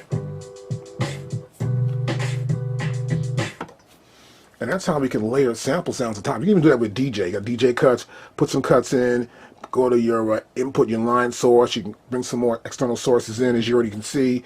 And so when the button is up here, we got that. Otherwise, if it's down, it's only just an internal source. But here, external source. But here up, we have external source. We have the pads you can use, and also we can get the sound from an external source. So you can both at the same time. I can actually do something else, play something on this side with another sample or something, and then tap it in. So it's kind of cool, very unique. And so I'll play it back again, and you can hear all the little samples I did to this one sample.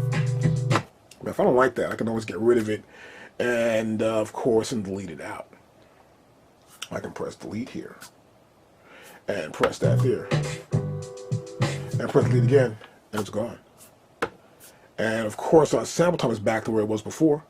We can always press remain, and we can see how much sample time you have left. We've got approximately, as you can see there, 8 minutes and 9 seconds left. So I've got this beat lined up, it's in there, it's ready to go. Now, I'm gonna do this again. I've got the loop going on, and so what I'm gonna do here is I'm gonna press the play button, and I'm gonna hit this other sound I got here, all this stuff to go.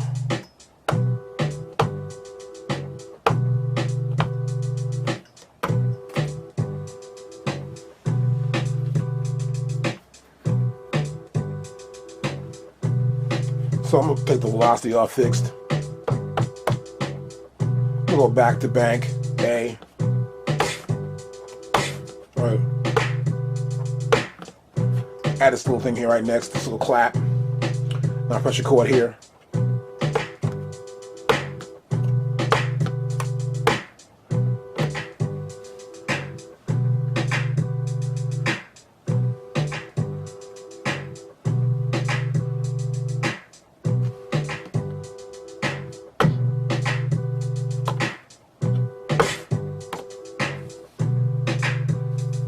So I can add a little part since I'm going along here.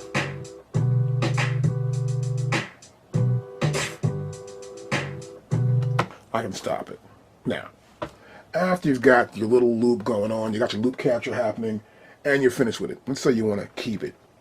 The next thing you want to do is you want to probably save it to a pad. So, I like to always look on my SP and see, well, these are actually already used up. And this pad is open here, so I have to keep myself organized.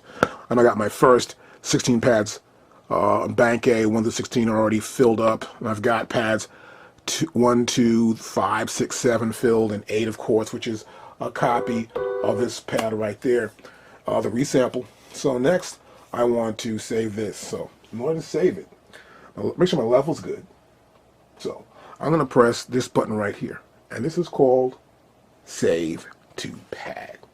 Now, as you can see here, the pads that I can save to that are available for a new phrase are blinking. So I want to use this pad here. So once I hit that pad, it's ready. And now the save to pad is blinking as well. Now, what I can do here, I'll press the play button to play back the phrase.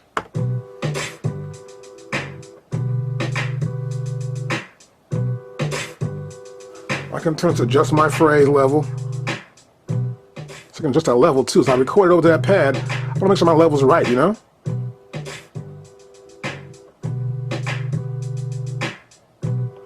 So you can adjust the level before you record it to the pad.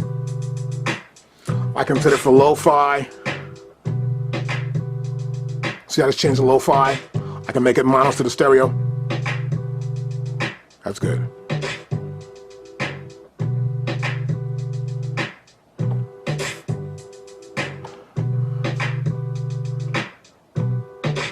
I'm going to go to lo-fi thing there. Sounds kind of funky lo-fi. Now once I'm ready, I got this thing blinking. My level's all adjusted. I think it's good. I'll press this button right here. Now it's ready. And it's recording it to that pad. Now this pad's ready to go.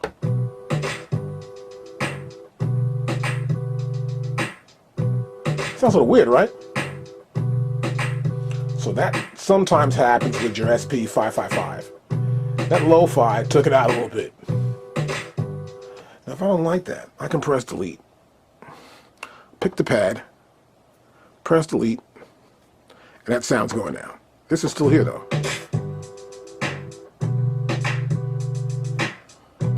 So, try the lo-fi, didn't like the lo-fi. I can say save the pad. Select the pad I want to use. That's the pad there. Like that, my level's set. That's good. I press it here, it's ready. So now it's recording to the pad. Now.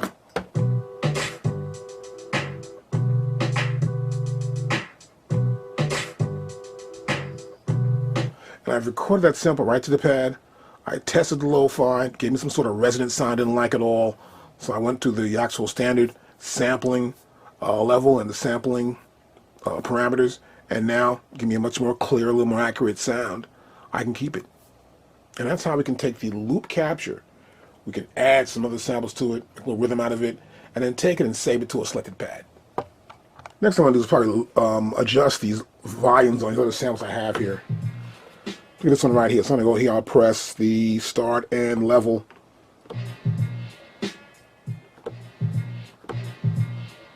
Make sure my levels are loud enough. Once that's pretty good. Once it is, I'm satisfied, I'll press that, and I'm ready to go. Let's turn that off. I don't need that on. And we're not going to resample. The level's good. And we'll press that. Next, I want to go over this pattern thing. These patterns we have. I'm not going to go over patterns. I'm going to make a pattern up. But first, as you can see, we go to pattern. Our first bank lights up here. You can have up to 16 patterns on a bank. So here, I've got no patterns in this bank here. Go to this bank here, none here now. As usual, the A and B are internal banks, while CG, this DH, this EI, and the FJ are banks that are saved to our compact flash card right there. Before I start recording a pattern, let's go back to here. I'm going to select the pattern. I want to record probably there or whatever. I want to make my pattern. Before I do anything, though, I want to get my tempo. So I'll go to here, and I'll say, let me get my tempo straight. I'm not too sure what my tempo is going to be. So I think it'll be a good tempo for me right there. So I want to get my tempo first before I start doing a pattern. Now, if I'm not too sure that's right, I may just turn the dial here. Hit the tempo, turn my dial. May want to go right there. So either way, tap the tempo or turn Control 2. The feature I want to go over to before we get started here, I got these patterns lit up here. I can press the pattern. It starts playing. Stop it, I press cancel. Real simple. To switch patterns during playback, I can just press play, pick my next sample. It's going to blink. 4, 2, 3, change. And cancel the stop. Now what I want to do is I want to record a pattern. Here's how it works. I'm going to press pattern select, and now as you can see here we're in bank A and the lights are blinking here. Now this means that these pads are filled with patterns. I want to go to a blank bank, but first, before I do that, I want to press sampling. See that? And now I can pretty much record anywhere. So I want to pick the bank I want to record to. And now you see when I press A, those pads are filled. B, these pads aren't. I'll cancel that again. Now watch this. We're in pattern mode. I can play these patterns. We can also, of course, you can see, start the pads by hitting a pad. But once I go to sample,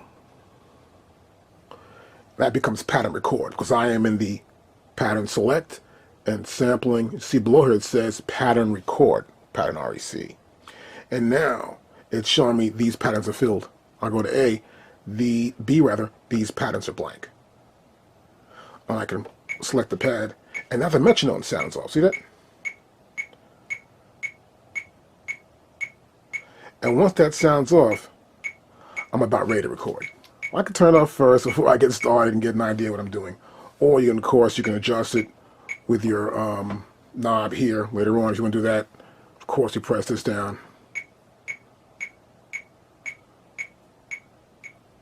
So I can hold this metronome down. I can adjust my metronome volume right here, which is kind of cool. Well, next, what I want to do here next is I probably want to make sure I got the right BPM. So I'll press this and we're at 114. I selected that earlier, of course. I can also adjust that too if I'd like to. Go here. Control 2. That says BPM on the bottom right there, of course, you know. And I think that might work. Next, what I want to probably do is set up my pattern length. Now, how I'm going to do this, I'm going to go to Control 3. And we got Control 3 right there. Okay, good.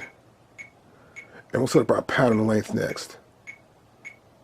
So I can go to here and select the length. And here it says 4.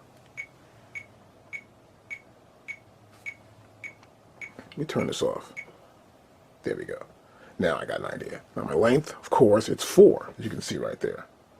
So we set our length, you know, what the length will be, and that's 4. I'll set my quantized value here, it's off.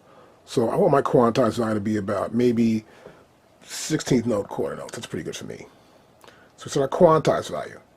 Now this is known as the timing correction. So if I hit the pad slightly off, it'll correct it to the nearest point where I really wanted to hit it at. This way, it corrects my human errors, and the machine corrects that. That's why we use quantize, to make sure it's always in sync. And I can always go back and erase a part, maybe put it back in, but I prefer to quantize everything first and get the feel for it before I start doing anything. Okay, so now I've got everything lined up. I got my metronome going on again here. I got my quantized value 6 to 16ths. Got my lengths at the 4, quantized 16, that's good. And now I think I'm about ready to record, so I'm going to press this here, and we're going to get a count off. The first 1, 2, 3, 4 is my count off. The rest I'll hit a pad to play the sample and play or play whatever. And so it's set to 4, I think this is set to 4. I'm going to set this to 2 maybe. So we'll set this to 2.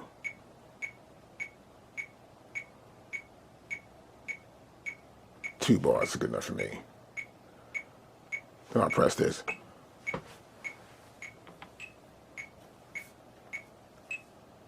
Just checking. Okay, so it is 2 bars. See that? Make sure it's no.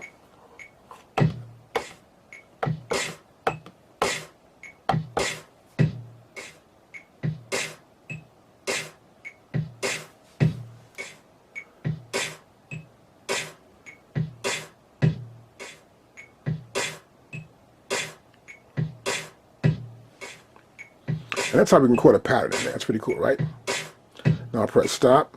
I want to add one piece in there. See how it sounded? Oh, not bad. No big deal. So now we stopped it. So, one thing you notice here, the velocities are off. So I prefer to always use a fixed velocity when I'm recording, you know? So always go back in, set your velocity right. And we're going to record this pattern over again. I think the first thing I'm going to do is probably put a loop in. I mean, I'm making a pattern up, I don't like it, but I want to get rid of maybe some parts of the pattern and keep something. So go back here, we'll say, well, look, we're going to go to pattern, select, it's already on. I'll go to sampling. I'll select the pattern I want to actually deal with. Then I'll press delete. But first, no, I think that's right there. I'll keep this pattern going on. It's ready to go. I'll press sampling again. I'll press delete. And I can delete something. I can delete any part, or press hold. I can delete everything. And see, pressing hold helps me delete everything. Release hold, I'm good to go. Get rid of this.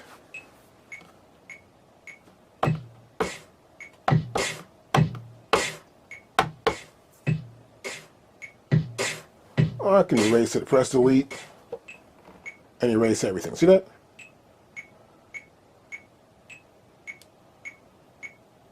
We can also do, let's roll, delete, all right? Everything, I can go back to here to get rid of delete, hold down roll.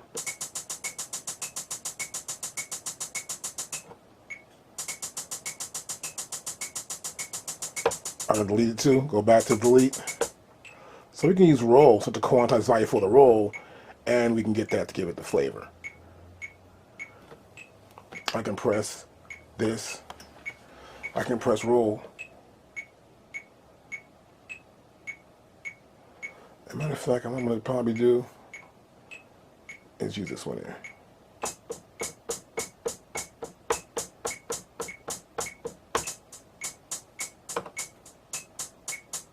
Well, it sounds so bad, right? So go to here, hold, delete. See? Now that's where you can erase. See, the quantized value changed already, so go back to get your quantized value where you want it at. So right now, I'm going to get there. And I'll hold this down. Take the delete off.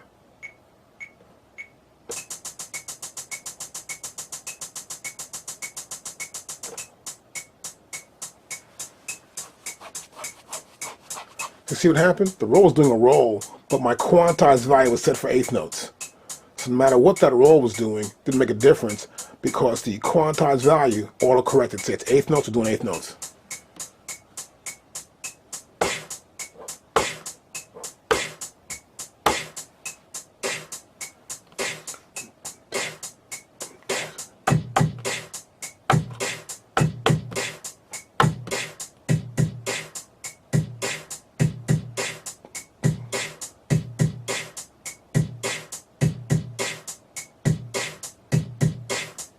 Now, if you like it, of course, you can always stop it, cancel, and we stop the pattern. And we can press the pattern right here. And that's how we can record a pattern. Actually correct it. You saw me change the quantized value. I erased it, reset it, used the roll. It corrected the roll to make sure it's eighth notes at a part of time. That's how you can build up on your pattern in our SP555. Pattern going on here. That's one pattern going there, right? So here, I can also, let's see, I can go here. Let's make a new pattern. So we're in pattern. I'm going to sampling. Looks like the new pattern. There's a blank pattern right there we can select. I want to also select the length, which will be, let's say, 2 bars. And I can go to here and I can quantize the value. So I'm going to make sure this is about 16th. Eighth notes would be good enough for right now. And I got my quantize set, got my length set, my quantize set. I'm good to go. So, got my pattern right there. I'll press this again. I'm going to put loop in.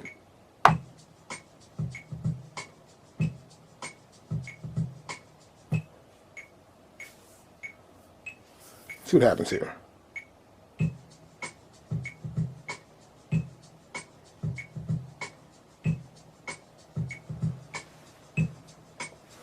Got a loop going on. I can go back to bank A, select some of the drum parts maybe. Maybe get a level here.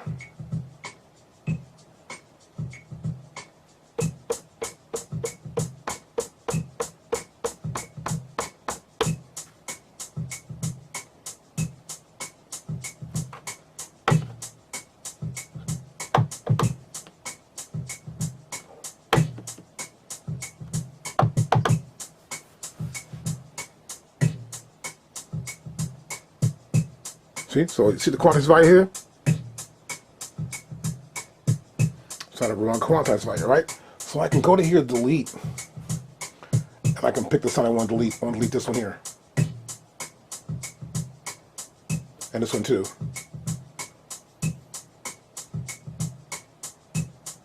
Now they're going. Back to delete.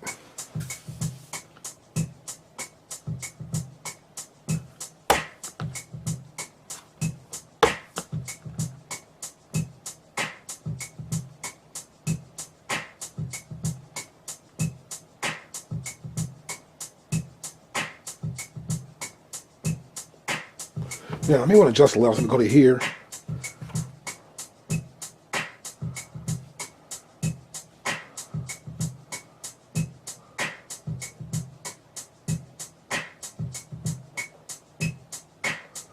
Matching on there, right?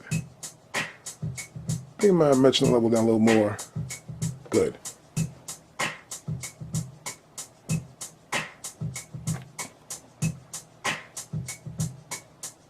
Come on, beat right here.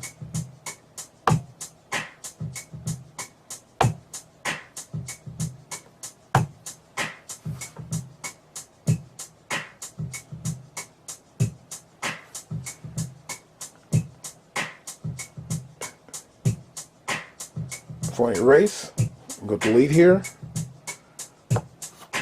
Pull it right out. Now this is all happening while we're here just recording the pattern. Just to give you an idea, I can go to bank, let's say here. We're here, right? That's when you erase. Let's go back to erase here. And I go back to this bank.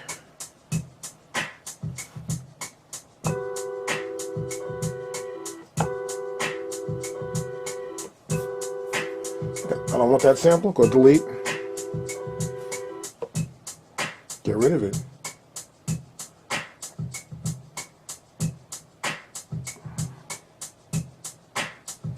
So this is how we can delete and add patterns. We can even change quantize value. I can go back here to quantize. I can go from 16ths. For signal triplets maybe. Just change my quantize value. Get rid of delete.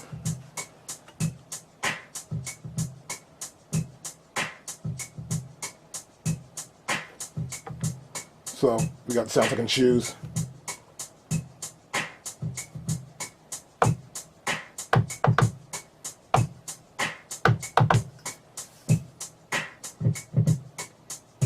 See?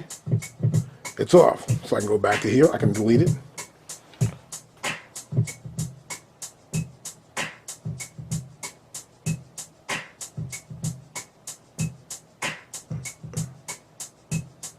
Get rid of that. Back to here.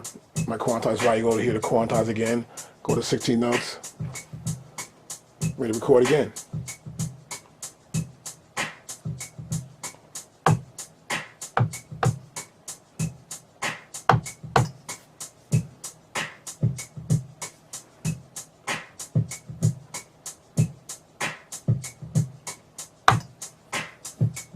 So we can layer on top of this loop and sort of adjust it at the same time too. Stop this. That's how we can actually adjust to the loop. As you saw there, we made 2 new patterns. We got this pattern here. This pattern come up next.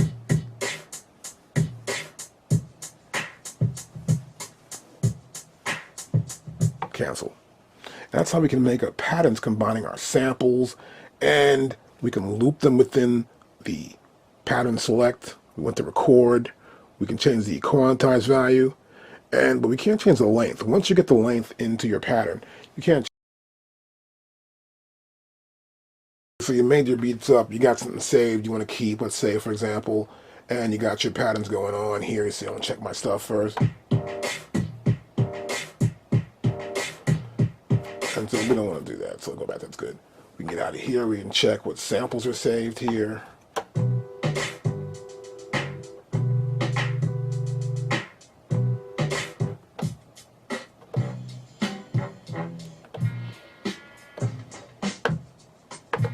So we want to save this stuff. Well, the first thing we want to do is we want to check our compact flash card.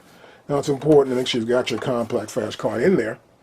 And I'm going to tell you this also. If the compact flash card is blank and you put it in your machine, you turn it on, you won't be able to use the machine yet because it's still trying to, hey, what's on this card? I can't read the card. So the card must be formatted first. So we're going to format this card. Then we're going to save the data we have on our SP555 to the compact flash card. And this way, we can save our data. If the machine gets turned off for some reason and we lose our data and it gets blanked out, it's going to remain on our compact flash card. And then all we have to do is load it up and we're good to go. Let's format the card next. We're going to format, we'll press cancel and remain. And now it says format. See, it says format, that means format. That's the FNT, looks like an FN, but this means format. And make sure you can see that. Zoom in a little bit more. There you go. And that's format right there. So in order to format, I just got to press delete. And now, well, I got to press this first actually. Any one of these, and we're ready to go. So by pressing any one of these buttons here, this CG, DH, EI, FJ, I've selected the compact flash card section. Now the delete button is blinking, telling me we're ready to format. I'll press format, and now it blinks here, it's blinking over there. It's going to format the compact flash card.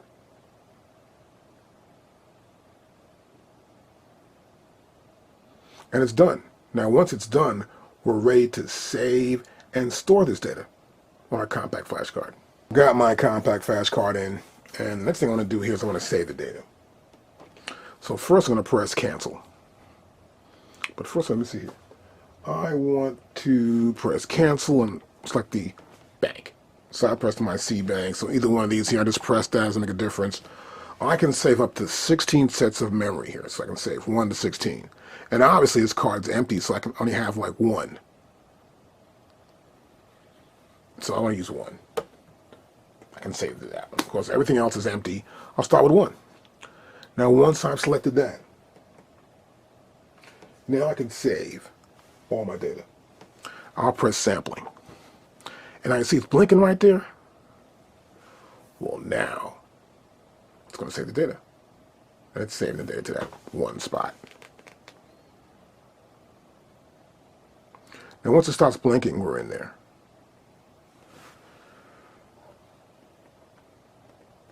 And you see there, it's done.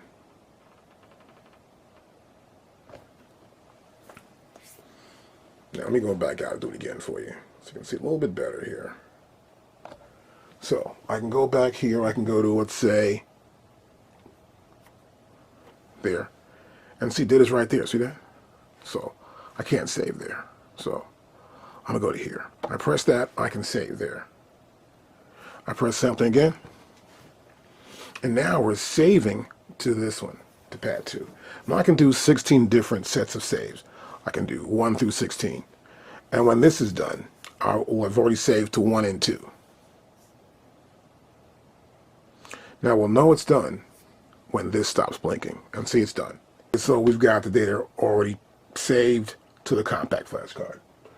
Now whenever I save something, I want to reload it. I want to make sure it's there, because you never know. Something may have happened, you may have made a mistake, and it's important to know the data's right there. So I like to do sometimes, I may save in 2 different locations. You just saw me just do this there. And then I'll say, okay, I want to load up memory 1. So to do this, I'm going to press cancel. I'm going to press any one of these back buttons is good there, right? You saw I press cancel, I press the back button. Any one of them, see? Once I do that, it's ready to load. Now, I'll press sampling again.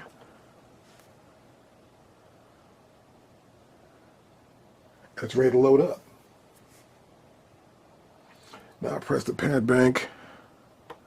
You want to load up is here. And we're good to go. Let me show you something as well. I can turn the machine off.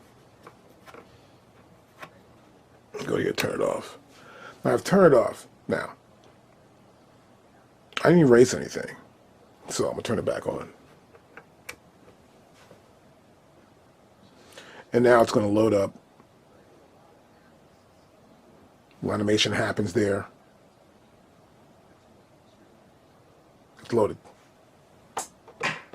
Original samples, and now the ones I had before are still there. So your samples remain in. Now if I have B and A filled, and I go to C, G, these will not remain when I turn the machine off. So make sure when you are saving, you're going to save these. Save them to the compact flash card. And to load them is very easy. You can go to your manual and figure out how to do that. Pretty much you just press cancel. You press your bank you want to load to. See here we got save. And cancel this. And you can press load, say LOD, and you're good to go. But check your manual. That's how we can use our SP555.